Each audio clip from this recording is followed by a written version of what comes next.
বিদ্যালয়ত কিবা এটা থাকিলে কাম হোৱাটো স্বাভাৱিক। তাতে আকৌ সৰস্বতী পূজা বুলি ক'লে কামটো অলপ বেছি হ'বই, নহয় জানো?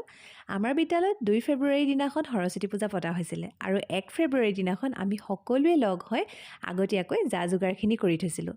কোনোৱে যদি শাক-পাচলি কাটিছে, কোনোৱে আকৌ মাহ প্ৰসাদ চাফ-চিকুণ কৰিছে। কোনোৱে আকৌ আগফালৰ সৰস্বতীৰ মূৰ্তি স্থাপনৰ বাবে বেদী নিৰ্মাণ কৰিছে। ধুনীয়াকৈ মণ্ডপটো সজোৱা হৈছে আৰু ছাত্ৰ-ছাত্ৰীসকলে লগ হৈ বিদ্যালয়ৰ চৌহদটো ধুনীয়াকৈ পৰিষ্কাৰ কৰিছে। কেৱল বিদ্যালয়ৰ চৌহদেই নহয়, তেওঁলোকে নিজৰ শ্ৰেণীকোঠাসমূহ ধুনীয়াকৈ পৰিষ্কাৰ কৰিছে। কাৰণ সৰস্বতী পূজাৰ দিনাখন বিদ্যালয়খন চাফ-চিকুণ হৈ থকাটো বহুত জৰুৰী আৰু ছাত্ৰ-ছাত্ৰীসকলে একেলগ হৈ এই সকলোখিনি কাম ধুনীয়াকৈ কৰিছে। তাৰোপৰি কেইজনমান ছাত্ৰ-ছাত্ৰী ব্যস্ত আছে প্ৰাচীৰ পত্ৰিকা নিৰ্মাণত, যিহেতু আমাৰ বিদ্যালয়ত প্ৰত্যেক বছৰে সৰস্বতী পূজাৰ দিনাখন এখন প্ৰাচীৰ পত্ৰিকা উলিওৱা হয়। নমস্কাৰ জনাইছো মই নয়তো আপোনালোক সকলোকে আৰু স্বাগতম জনাইছো আজি মোৰ এটা নতুন ভিডিঅ'লৈ। আজি হৈছে 2 ফেব্ৰুৱাৰী আৰু আজি হৈছে সৰস্বতী পূজা। সৰস্বতী পূজাৰ সময় অলপ দেৰিৰ পৰা আৰম্ভ হৈছে, গতিকে আমি এতিয়া অলপ পলমকৈ বিদ্যালয়লৈ যাবলৈ ওলাইছো। আহক তেনেহ'লে আমাৰ বিদ্যালয়ত কেনেধৰণে সৰস্বতী পূজা পতা হয় তাকে আপোনালোকক আজি মোৰ এই ভিডিঅ'টোত দেখুৱাওঁ। এয়া সৰস্বতী পূজা উপলক্ষে মই পিন্ধি লৈছো এযোৰ কাপোৰ আৰু এযোৰ নুনি কটনৰ হয়। আমাৰ কলেজত পঢ়া ছোৱালীবোৰৰহে আৰু সৰস্বতী পূজা ষ্টাইল আৰু আমাৰ কি পিন্ধিছো। এয়া মণ্ডপৰ চাৰিওফালে আমদালি লগোৱা হৈছে। আগদিনাখনেই ধুনীয়াকৈ মচি কাচি থৈ যোৱা হৈছিলে আৰু পিছদিনাখন আকৌ ছাত্ৰী এগৰাকী ৰাতিপুৱা আহি সোনকালে মচি কাচি আলপনা আঁকিলে আৰু এয়া বিদ্যালয়ৰ শিক্ষয়িত্ৰীসকলে লগ হৈ পিনে ধুনীয়াকৈ আমদালি গুঠি এয়া আঁৰি দিছে। আৰু এয়া আমি গৈয়ে লাগি গ'লোঁ কামত। আমাৰ প্ৰাচীৰ পত্ৰিকাৰ কাম অলপ বাকী আছিলে, সেইখিনি কৰিব ল'লোঁ। আপোনালোকে জানে যে আমাৰ বিদ্যালয়ত প্ৰত্যেক বছৰেই সৰস্বতী পূজাৰ দিনাখন এখন প্ৰাচীৰ পত্ৰিকা ফুলনি নামেৰে উন্মোচন কৰা হয়। এই প্ৰাচীৰ পত্ৰিকাখনিত আমাৰ বিদ্যালয়ৰ ছাত্ৰ ছাত্ৰীসকলে নিজে লিখা গল্প, কবিতা, প্ৰবন্ধ আদি প্ৰকাশ পায়।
প্ৰত্যেক বছৰে আমি সৰস্বতী পূজাৰ দিনা আমাৰ এখন প্ৰাচীন পূজা ফুলনি উন্মোচন কৰোঁ।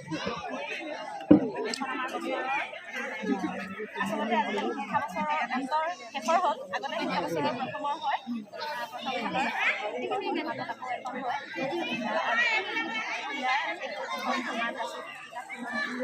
আমাৰ ল'ৰা ছোৱালীবিলাকৰ সাহিত্য চৰ্চাৰ এখন তেওঁলোকক আমি বৰ বিশেষ সুবিধা হৈ দিব পৰা নাই। আৰু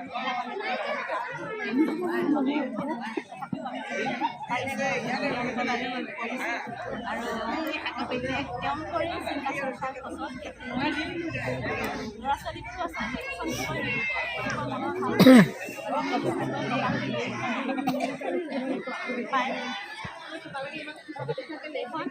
আমি আপোনালোকৰ আগত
কষ্ট করলো কষ্ট করে মেন মানুষ বহি আছে এইটো কাটি পাই চব যাবি দে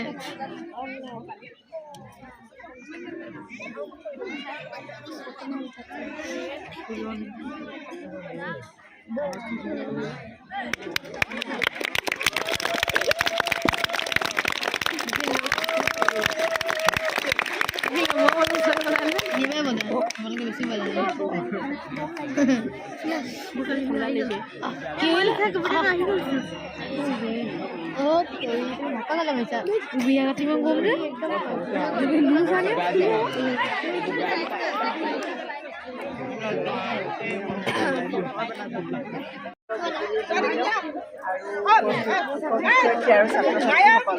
আজি এতিয়া আমি এইমাত্ৰ আমাৰ বছৰেকীয়া প্ৰাচীন পত্ৰিকা যিখন আমি উন্মোচন কৰোঁ সেইখন উন্মোচন কৰা হ'ল।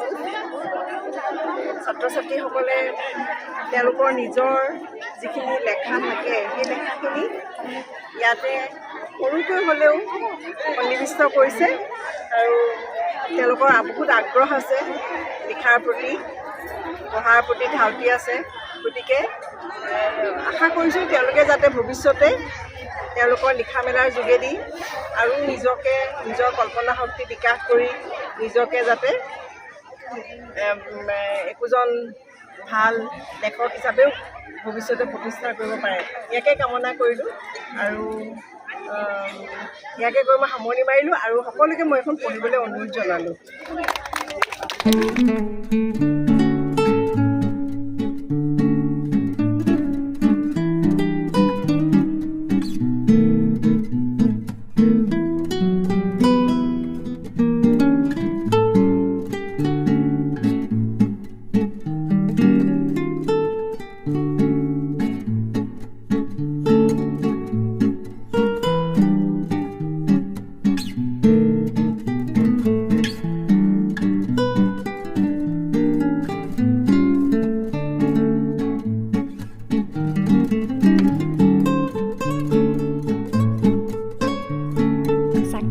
জ্বলাই সৰস্বতীৰ ওচৰত সকলো ছাত্ৰ ছাত্ৰীৰ লগতে আমিও আশীৰ্বাদ ল'লোঁ।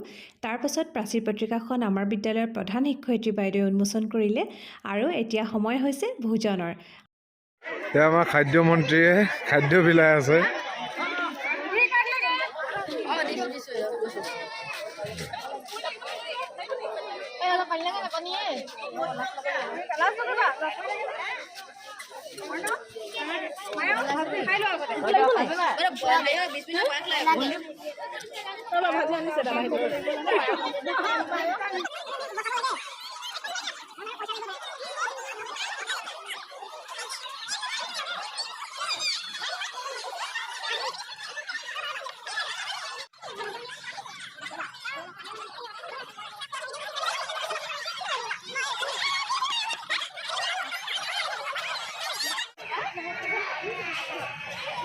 বিশিষ্ট ব্যক্তি ভিডিঅ' তোলোৱা সিংহমণি আহিছে, সিংহমণি।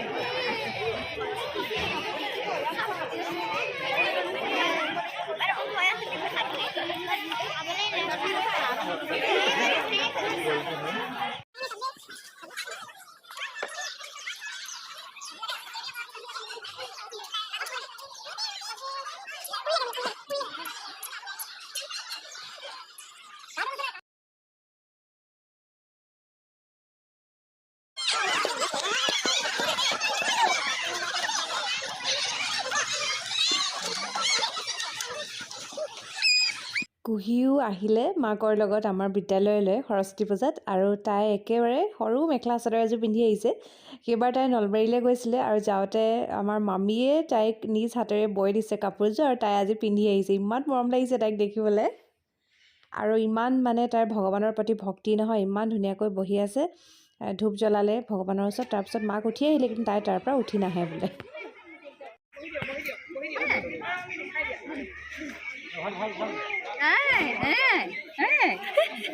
বা দেখিছা বা কি কৈছা আপে আৰু তুমি লুচি খাইছা ন ন হাতী ইয়াত হাতী নাই নমু নমু আছে দেই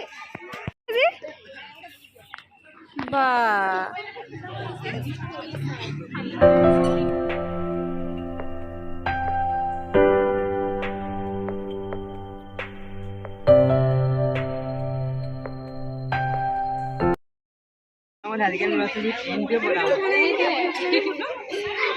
সৰস্বতী পূজাৰ দিনাখন এয়া ভীমকান্ত বৰুৱা ছাৰ আহিছিলে, লগত বাইদেউ আহিছিলে। বাইদেৱে কুহিৰ কথা কৈছে যে আজি এইটো বয়সত ভগৱানৰ প্ৰতি এনেদৰে ভক্তি থকাটো খুব ভাল কথা।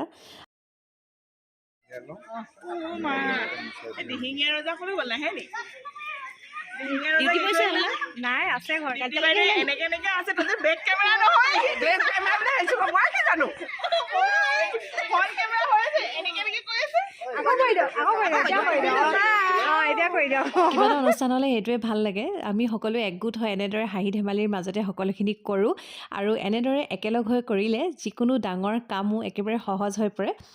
আমাৰ বিদ্যালয়ত যিহেতু পুৰি চব্জি খোৱা হৈছিলে, গতিকে পুৰি ইমানবোৰ মানুহৰ কাৰণে বনাবৰ বাবে বহুত মানে বেলিব লাগিব, আৰু আমাৰ বিদ্যালয়ৰ বহুত গাৰ্জেনে আমাক সেইদিনাখন সহায় কৰি দিছিলে, আৰু তেওঁলোকে একেবাৰে আমি খোৱালৈকে ৰৈ আছে, নিজে নাখাই নবৈ গৰমখনত তেনেদৰেই চৌকাটোৰ ওচৰত ৰৈ ৰৈ পিনে এনেদৰে পুৰি বনালে। তাৰ বাবে বহুত বহুত ধন্যবাদ তেওঁলোকে এনেদৰে আমাক সহায় সহযোগ কৰাৰ বাবে।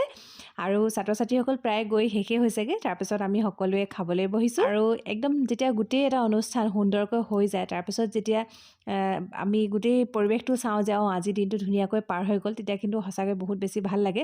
ছাত্ৰ ছাত্ৰীসকলেও কিবা এটা অনুষ্ঠান হ'লে বহুত সহযোগ কৰে, তেওঁলোকেও ৰাতিপুৱা সোনকালৰ পৰা আহি এনেদৰে লাগি ভাগি সকলোখিনি কৰিছে, আৰু আগদিনাখনো যথেষ্ট সংখ্যক ছাত্ৰ ছাত্ৰীয়ে স্কুলৰ কামত সহায় সহযোগ কৰিছিলে। পিছতকৈ বেছিকৈ খোৱা মানুহগৰাকী হ'ল এগৰাকী। মই নাই খোৱা মই এতিয়া পানী খাম অলপ দেৰিকৈ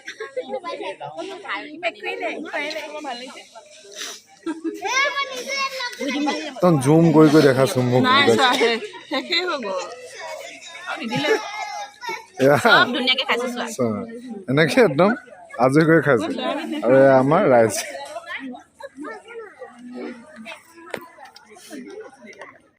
জেঠাই জেঠাই হয় নাই হা জেঠাই নতুন নাম এটা শিকাইছো একেবাৰে ইজি কি ক'বা না মই প্ৰথম নিজে বনাইছে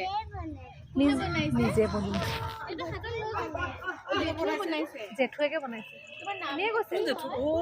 খুব সুন্দৰকৈ 2025 বৰ্ষৰ এই সৰস্বতী পূজাভাগ আমাৰ বিদ্যালয়ত অনুষ্ঠিত হৈ গ'ল আৰু বতৰো বহুত ভাল কৰি দিলে যিহেতু আগদিনাখনলৈকে বতৰ বহুত বেয়া আছিলে আৰু এয়া আমাৰ দিহিঙীয়া ৰজা সকলোৰে নিমন্ত্ৰণ ৰক্ষা কৰি শেষত বিদ্যালয়লৈ আহিলে আৰু বিদ্যালয়ৰ প্ৰসাদ ল'লে আৰু তাৰপিছত এয়া আমি ঘৰলৈ গুচি গ'লোঁ ধুনীয়াকৈ সৰস্বতী পূজাভাগ সকলোৰে সহায় সহযোগত হৈ গ'ল আশা কৰিছোঁ এনেদৰে প্ৰত্যেক বছৰে যাতে আমি বিদ্যালয়ৰ প্ৰাচী পত্ৰিকা উন্মোচন কৰাৰ লগতে সৰস্বতী পূজাভাগ এনেদৰে পাতি যাব পাৰোঁ সৰস্বতী মায়ে যেন আমাৰ সকলোৰে ওপৰত কৃপা কৰি থাকে আজিলৈ আহিছোঁ তেনেহ'লে আৰু এটা নতুন ভিডিঅ'লৈ মই অতি সোনকালে আপোনালোকৰ মাজলৈ আহি আছোঁ বাই বাই